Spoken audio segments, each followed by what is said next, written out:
स्वागत है आप लोगों को मेरे YouTube चैनल में। तो आज के इस वीडियो में लेके आए हैं क्लास 10 के विद्यार्थियों के लिए नागरिक शास्त्र के अध्याय 2, ठीक ना, सिविक्स के अध्याय 2, ठीक है। संघवाद के VVI क्वेश्चन लेके आए हैं आप लोग के लिए, जो कि बहुत ही इंपॉर्टेंट क्वेश्चन है। सेम इसी प्रकार का प्रश्न आप लोग के एग्जाम में पूछा जाता है। तो चलिए वीडियो शुरू करते हैं। वीडियो शुरू करने से पहले रिक्वेस्ट है कि चैनल पर नए हैं तो चैनल को सब्सक्राइब कर दें, और दूसरा रिक्वेस्ट है कि वीडियो के अंत तक जरूर बने रहें, ठीक ना। वीडियो के अंत तक जरूर बने रहें, इससे आपका ही लाभ होने वाला है। हम एक एक लाइन से यहाँ ऑब्जेक्टिव क्वेश्चन बनाए हैं, ठीक ना। एक एक नंबर वाला क्वेश्चन बनाए हैं यहाँ, एक एक लाइन से पूरा डीपली आने की। कोई भी किताब से मैं ये देख के नहीं बनाया हूँ, सब अपने हाथों से बनाया हूँ। तो आपसे एक रिक्वेस्ट है कि वीडियो के अंत तक आप बने रहिए, इससे आपका ही प्रॉफिट होगा। तो चलिए वीडियो शुरू करते हैं। सबसे पहले हम पहला टॉपिक संघवाद क्या है, इससे क्वेश्चन बनाए हैं। इसमें पहला क्वेश्चन है, बेल्जियम में प्रांतीय सरकारों को कुछ संवैधानिक अधिकार दिए गए, कब दिए गए? तो बता दें 1993 में दिए गए, ठीक ना, 1993 में। अगला क्वेश्चन है, बेल्जियम में किस प्रकार की सरकार है? तो संघीय शासन सरकार है। अगला क्वेश्चन है, श्रीलंका में किस प्रकार की सरकार है? तो एकात्मक शासन। एकात्मक मतलब अकेला, एकात्मक शासन है। संघीय व्यवस्था में कितने स्तर में सरकार होती है? तो दो, ठीक ना, दो या दो से अधिक। एकात्मक व्यवस्था में शासन के कितने स्तर होते हैं? तो एक होते हैं, ठीक है। अगला क्वेश्चन है, ऐसा दायरा जिस पर किसी का वैधानिक अधिकार हो, यह दायरा भौगोलिक सीमा के अंतर्गत परिभाषित होता है अथवा इसके अंतर्गत कुछ विषयों को भी रखा जा सकता है। यह प्रक्रिया क्या कहलाता है? तो अधिकार क्षेत्र कहलाता है। क्या कहलाता है जी? अधिकार क्षेत्र कहलाता है। अगला क्वेश्चन है, संघीय व्यवस्था की विशेषताओं के अनुसार संविधान के मौलिक प्रावधानों कौन नहीं बदल सकती है? तो एक स्तर की सरकार नहीं बदल सकती। ऑप्शन यानी दिए, डायरेक्ट आंसर लिखे हैं, ठीक है ना। अगला क्वेश्चन है, संघीय व्यवस्था की विशेषताओं के अनुसार संसाधन के मौलिक प्रावधान को कौन बदल सकता है? तो दो स्तर की सरकार बदल सकता है, दो स्तर के सरकार के सहमत से, एक स्तर की सरकार से नहीं बदल सकता है। अगला क्वेश्चन है, किसको संविधान और विभिन्न स्तर की सरकारों के अधिकारों की व्याख्या करने का अधिकार है? तो अदालत को। किसको है? अदालत को। अगला क्वेश्चन है, विभिन्न स्तर की सरकारों के बीच अधिकारों के विवाद की स्थिति में कौन निर्णायक की भूमिका निभाता है? तो सर्वोच्च न्यायालय, ठीक ना। सर्वोच्च न्यायालय जो है निर्णायक की भूमिका निभाता है। अगला क्वेश्चन है, संघीय शासन व्यवस्था आमतौर पर कितने तरीके से गठित होती है? तो दो तरीकों से गठित होती है। अगला क्वेश्चन है, साथ आकर संघ बनाने वाले देश कौन कौन से हैं? तो संयुक्त राज्य अमेरिका है, स्विट्जरलैंड और ऑस्ट्रेलिया है। अगला क्वेश्चन है, संयुक्त राज्य अमेरिका, स्विट्जरलैंड, ऑस्ट्रेलिया इस तरह की संघीय व्यवस्था वाले मुल्कों में प्रांतों को अधिकार देता है। कैसा अधिकार देता है? समान अधिकार देता है। कैसा अधिकार? समान अधिकार देता है। अगला क्वेश्चन है, संविधान ने मौलिक रूप से कितने स्तरीय शासन व्यवस्था का प्रावधान किया है? तो दो, एक संघ सरकार और दूसरा राज्य सरकार। अगला क्वेश्चन है, संविधान में मौलिक रूप से दो स्तरीय शासन व्यवस्था है, बाद में तीसरा स्तर में क्या जोड़ा गया? तो पंचायत और नगर पालिका जो है तीसरा स्तर में इसको जोड़ा गया, ठीक ना। अगला क्वेश्चन है, संविधान में स्पष्ट रूप से केंद्र और राज्य सरकारों के बीच विधायी अधिकारों को कितने हिस्सों में बांटा गया है? तो ये तीन सूची में बांटा गया। ऑप्शन नहीं दिए, यहाँ डायरेक्ट आंसर लिखे थे ना, तीन सूची में। अगला क्वेश्चन है, संविधान में स्पष्ट रूप से केंद्र और राज्य सरकारों के बीच विधायी अधिकार को तीन हिस्सों में बांटा गया था, जिसका नाम था, पहला नाम था संघ सूची, दूसरा नाम था राज्य सूची, तीसरा नाम था समवर्ती सूची, ठीक ना। तो प्रतिरक्षा, विदेशी मामले, बैंकिंग, संचार और मुद्रा जैसे राष्ट्रीय महत्व की सूची के अंतर्गत आते हैं, तो संघ सूची के अंतर्गत आते हैं। अगला क्वेश्चन है, संघ सूची में वर्णित विषयों के बारे में कानून बनाने का अधिकार किस सरकार को था? तो केंद्र सरकार को था। अगला क्वेश्चन है, पुलिस, व्यापार, वाणिज्य, कृषि और सिंचाई जैसे प्रांतीय और स्थानीय महत्व के विषय किस सूची के अंतर्गत है? तो राज्य सूची के अंतर्गत है। अब चलते हैं अगला क्वेश्चन की ओर। अगला क्वेश्चन है, शिक्षा, वन, मजदूर संघ, विवाह, गोद लेना और उत्तराधिकार जैसे विषय किस सूची के अंतर्गत आती है? तो ये समवर्ती सूची के अंतर्गत आती है।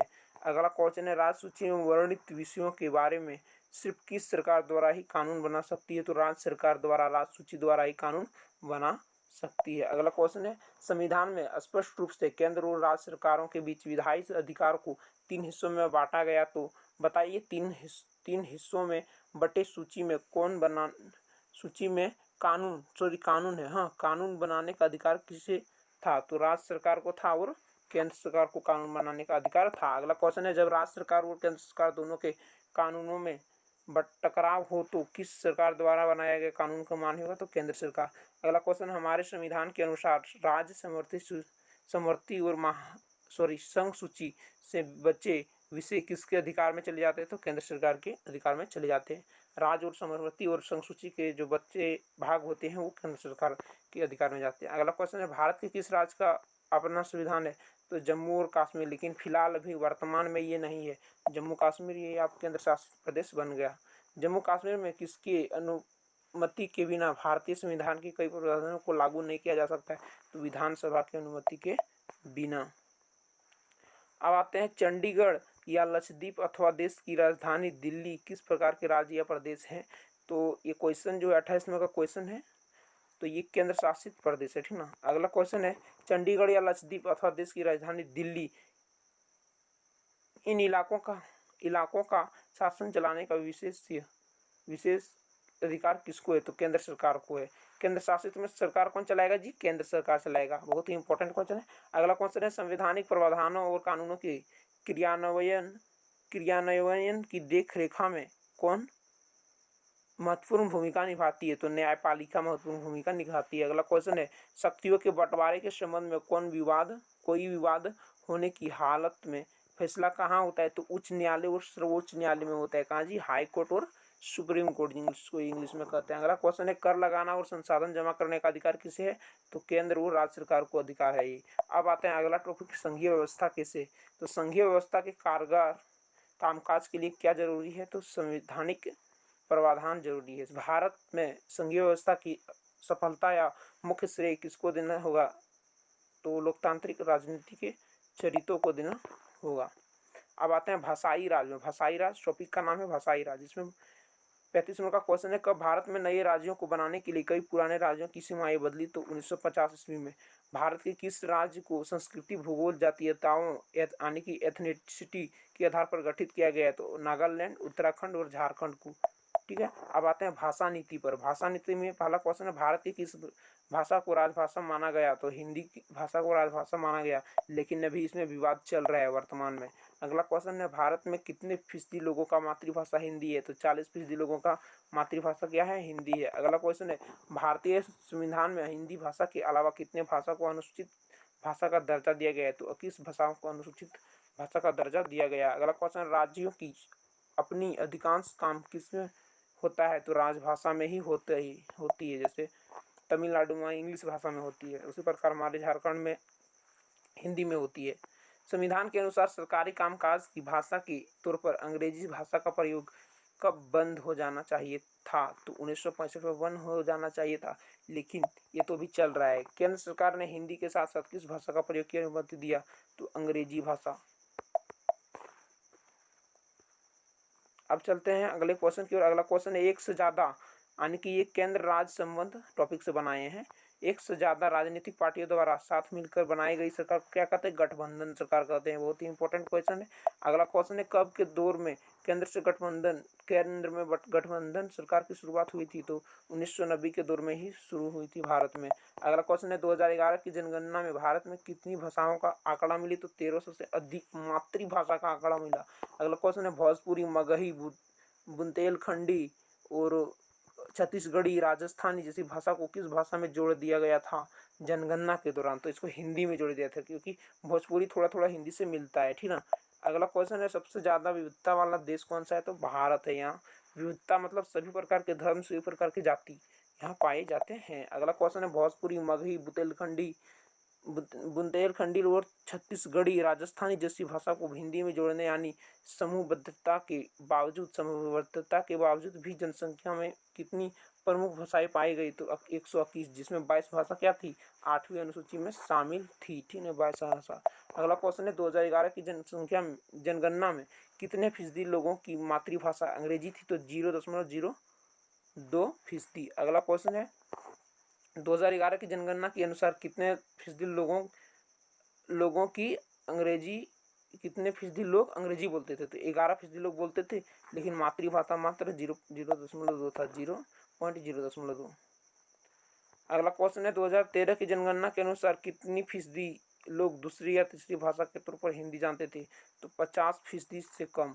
दूसरी या तीसरी मतलब हो सकता है कोई भोजपुरी जानता है, जैसे कोई इंग्लिश जानता है तो वो इंग्लिश जानता है और हिंदी भी जानता है, तो ये हो गया उसका पहला भाषा। फिर वो हिंदी जान गया, तो ये हो गया उसका दूसरा भाषा। इस प्रकार से 2011 की जनगणना में पाया गया कि 50% लोग जो है दूसरी या तीसरी भाषा के तौर पर हिंदी जानता है। ठीक है, अब यहाँ कुछ दिया गया है जो आप लोग को किताब में दिया है।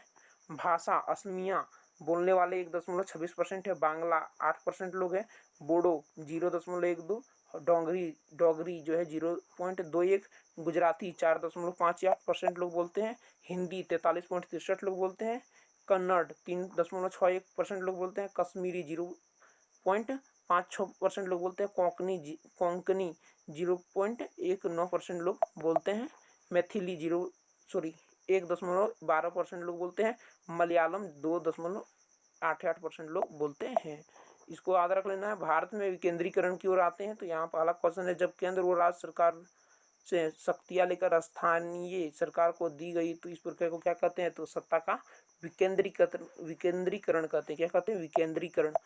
सभी राज्यों में गांव के स्तर पर ग्राम पंचायतों और शहरों में किसकी स्थापना की गई, तो नगर पालिकाओं की स्थापना की गई। ठीक ना। अगला क्वेश्चन है, कब संविधान में संशोधन करके लोकतांत्रिक शासन व्यवस्था के तीसरे स्तर को ज्यादा शक्तिशाली और प्रभावी बनाया गया तो 1992 में संशोधन किया था उसमें। ठीक ना। अब हम आते हैं लास्ट पेज की ओर। निर्वाचित सब शासी निकायों के सदस्य तथा पदाधिकारी के पदों में किसके लिए सीट आरक्षित है, तो अनुसूचित जाति के लिए, अनुसूचित जनजाति और पिछड़ी जाति के लिए सीट आरक्षित है, यानी कि रिजर्वेशन है। पंचायत और नगर पालिका चुनाव कराने के लिए किस संस्था को बनाया गया है, तो राज्य चुनाव आयोग को बनाया गया है। अगला क्वेश्चन है, गाँव के स्तर पर मौजूद स्थानीय शासन व्यवस्था को किस नाम से जाना जाता है, तो पंचायती राज से जाना जाता है। अगला क्वेश्चन है, प्रत्येक गाँव में एक ग्राम पंचायत होती है, यह एक तरह की परिषद है। क्या है, एक तरह की परिषद है। अगला क्वेश्चन है, ग्राम पंचायत के सदस्य कहाँ से चुने जाते हैं, तो वार्डों से चुने जाते हैं। अगला क्वेश्चन है, वार्ड को किस नाम से जाना जाता है, तो पंच के नाम से भी जाना जाता है। ग्राम सभा के अध्यक्ष को किस नाम से जाना जाता है, तो सरपंच या प्रधान के नाम से जाना जाता है। अगला क्वेश्चन है, सरपंच या प्रधान का चुनाव कौन करता है, तो गांव अथवा वार्ड में रहने वाले वयस्क लोग मतदान करके करते हैं। अगला क्वेश्चन है, ग्राम सभा या पंचायत की बजट पास करने के लिए साल में कितने बार बैठक करनी होती, तो 2 या 3 बार बैठक करनी होती है। और क्वेश्चन है आगे, लास्ट पेज यही है। कई ग्राम पंचायतों को मिलाकर डैश का गठन होता है, डैश यानी यहाँ भरने वाला है, क्या भराएगा, तो पंचायत समिति का गठन होता है। पंचायत समिति को किस नाम से जाना जाता है, मंडल या प्रखंड स्तरीय पंचायत। प्रखंड स्तरीय पंचायत का चुनाव कौन करता है, तो सभी पंचायत सदस्य करते हैं। जिले की सभी पंचायत समितियों को मिलाकर डैश का गठन होता है, डैश यानी यहाँ खाली जगह, क्या भरेगा, तो जिला परिषद का गठन होता है। अगला क्वेश्चन है, बड़े शहरों में खाली, यहाँ पे देखिए खाली दिया है, डैश का गठन होता है, तो यह नगर निगम में नगर निगम का जो था गठन होता है। नगर पालिका और नगर निगम दोनों का कामकाज कौन करता है, तो निर्वाचित प्रतिनिधि करते हैं। नगर पालिका प्रमुख, नगर निगम के क्या है, तो राजनीतिक प्रधान है। नगर निगम के राजनीतिक प्रधान को डैश कहते हैं, तो क्या कहते हैं, मेयर कहते हैं। क्या, मेयर, डिप्टी मेयर, मेयर। अगला क्वेश्चन, नगर पालिकाओं और ग्राम पंचायतों के लिए कितने लोगों का चुनाव होता है, तो 36 लाख लोग का चुनाव होता है। तो ये रहा टोटल 72 VVI क्वेश्चन, जो कि बहुत ही इंपॉर्टेंट क्वेश्चन मैं यहाँ सेट करके आप लोग को बताया हूँ। वीडियो पसंद आए तो एक लाइक करें और चैनल पर नए हैं तो चैनल को सब्सक्राइब करें। साथ ही साथ आप अपने 10 दोस्तों को इस वीडियो को शेयर करें ताकि उसको पता चले मेरे चैनल के बारे में, वो भी फ्री पढ़ सके घर बैठे। और साथ ही साथ अगर अध्याय 1 सत्ता की साझेदारी वाला VVI क्वेश्चन नहीं देखें तो उसका लिंक में ऊपर के आई बटन में मिल जाएगा वो वीडियो, और फिर ये भी तुरंत यहीं एंड स्क्रीन में वो वीडियो मिल जाएगा, आप लोग देख लीजिएगा। मिलते हैं अगली वीडियो में, तब तक के लिए जय हिंद।